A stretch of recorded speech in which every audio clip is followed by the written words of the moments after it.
So here we are at the 2013 Frankfurt Motor Show. This is a very special episode of Inside Evo because we're effectively broadcasting from the show, and I'm with Henry Catchpole, features editor for Evo, Mike Duff, motoring editor for Evo, and someone called Harry Metcalf, who you probably know already. So let's go straight into it, guys. This has been an interesting day for the Motor Show. Harry, what have been your highlights so far? Yeah, it's not the show with the LaFerrari superstars, but it's got some interesting cars here. For me, SUV from Jaguar, was that something we expected to see? And I can't get over it, it's just straight for production. As I saw with Sniff Petrol, he says, I can see a tax list in the window. I mean, it's that ready for production. They just got to get on with it now. So are you a fan of the styling? Yeah, I think I am. I mean, it shouts Jaguar. You can see it on the road. It's quite stylish. It's not radical, but yeah, it's a good car. There's something Jaguar should be doing. And what do we know about the powertrains on this car at the moment? Well, they say it's coming off their third model line, so it's their smaller car, the CD segment, so that's 3 Series, so it's off that sector. Funny thing is, it's 4.7 metres long and it's same size as a Range Rover Sport, but they say the production version is a little smaller than that, and it's just a concept. Right. So, also, Harry, you've had a good poke around on some of the Italian cars on display. You maybe got some news about LaFerrari? LaFerrari continues. It's 1.3 million. Now euros, that is, and they still say there might be one available if you ask very nicely.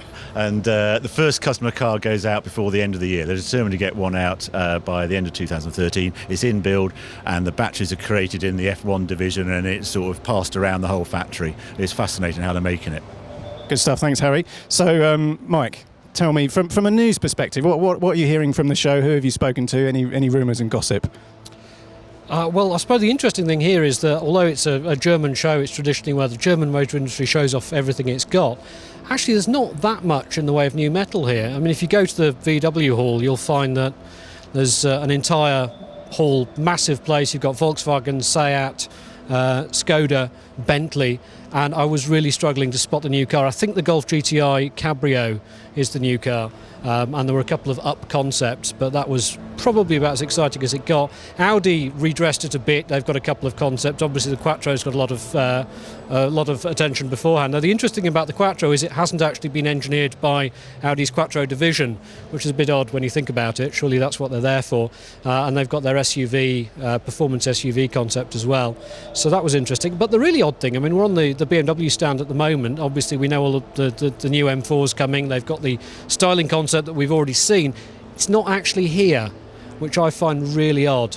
It's basically because they want to show off the i8, the production spec i8 instead. But I did manage to find there is a Mercedes 190e here, you'll be pleased to hear, as part of the Stars of 1983 exhibit. So I was able to have a poke around that, which has made me very happy. No one else, but made me very happy. So the star of the show for you is a 30-year-old car. I wouldn't go quite that far. Well, you know, maybe the 2.3 they've got here. Yeah, that's particularly nice. Did you find anything about the powertrain for the M4? I did have a conversation with the head of M Division, and I bet him €1 because I was that confident that when we find out more about that car later this month, it will have a 6-cylinder powertrain. And he intimated that my money might be safe. He didn't confirm anything, he didn't deny anything, but we'll see. I mean, if it's not the case, then I owe Dr. Nitschke €1. Okay, that can come out of expenses. That's fine. Thanks, Mike. So, Henry, you've had an interesting day. You've probably done more miles than anyone today. Give me an idea of some of your highlights from Frankfurt. Highlights from Frankfurt. Well, I suppose the 458 Speciale was pretty epic, actually. I wasn't that excited before I came here, but then just listening to all the sort of the tech that's on it, you can't help. Ferrari do it so well with all the aero stuff and once it's explained, and the sort of the passive aero systems and the active aero systems. It's a pretty cool car for people like us. Can you imagine a better road car than the 458 anyway? Can you imagine how they can improve on this car? No, but we say that all the time, don't we? It's kind of one of those things, you know, how do you improve on that? And then they always end up managing to do it somehow. So, yeah, it's got some fairly extraordinary figures. I think 0 to 124 miles an hour in 9.1 seconds is fairly nuts. So, yeah, that was very good. What else? I suppose randomly as well on the Mansory stand, which we always take the Mickey out of, shall we say.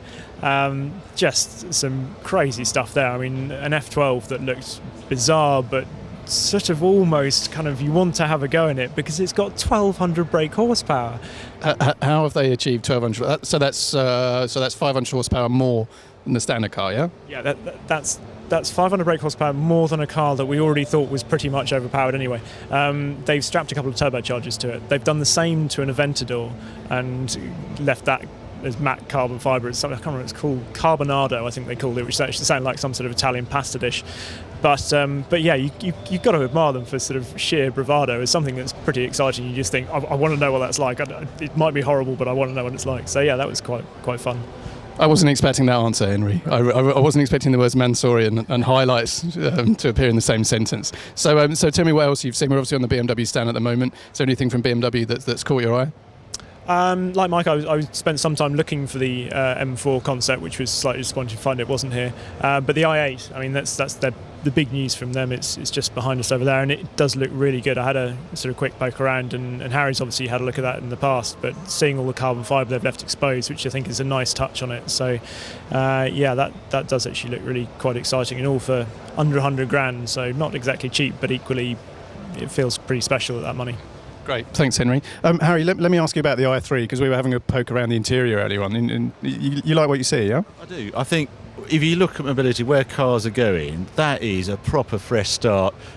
Interior uses all sorts of different materials. You see the carbon structure in it and the way the doors work. I'm not quite sure if they actually work, those sort of suicide doors.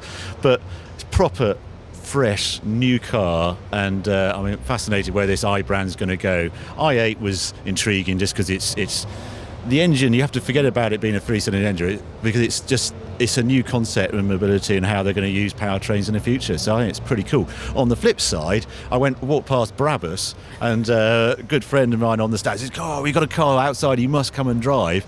850 horsepower G-Wagon, or I can try it in the S-Class, same engine, whichever. I said, well, I'll try the G-Wagon, so that's something for tomorrow.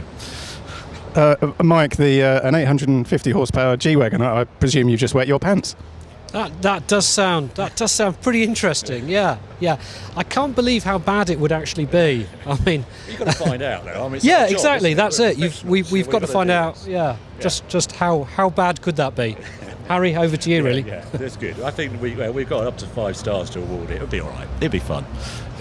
So we talked a lot about the German manufacturers here. Is there anything significant from the French manufacturers or anything else from the Italians that maybe we've missed? Well, of course, Production 4C, and I know we've seen it at shows before, but obviously this is meeting one of its big markets. The more I see that car, the more I like it. It's a bit of a grower, that one. The front headlights, still, not sure. It looks quite aftermarket. The sort of LED lights you buy at one of those car parts stores. But yeah, I do like that. I mean, of course, that might be because every time you see it, there's a glamorous model being draped over it by Alfa Romeo.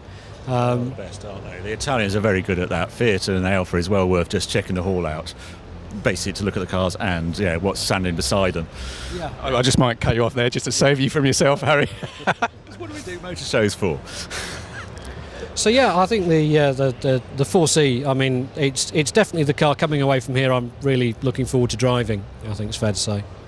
So Henry, another piece of really interesting information that we weren't expecting was the Porsche 918, the lap time at the Nürburgring. We see the full production ready car here at the show, but they also announced the lap time. Tell us what it is and your thoughts.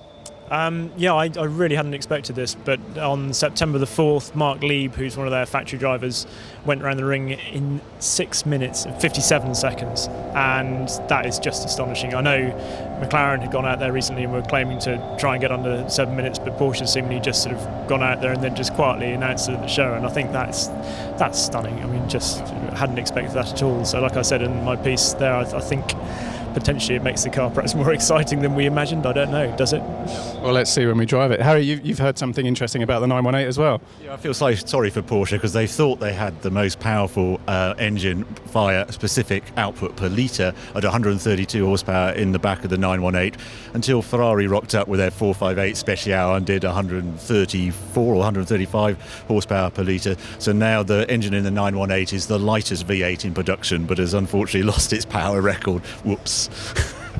Great stuff. Thank you, Harry. Well, that's it from the Frankfurt Motor Show. We hope you've enjoyed our coverage this year, and we look forward to seeing you with the next one. If you like what you see, don't forget to subscribe to Evo TV for some more fantastic videos from the Evo team.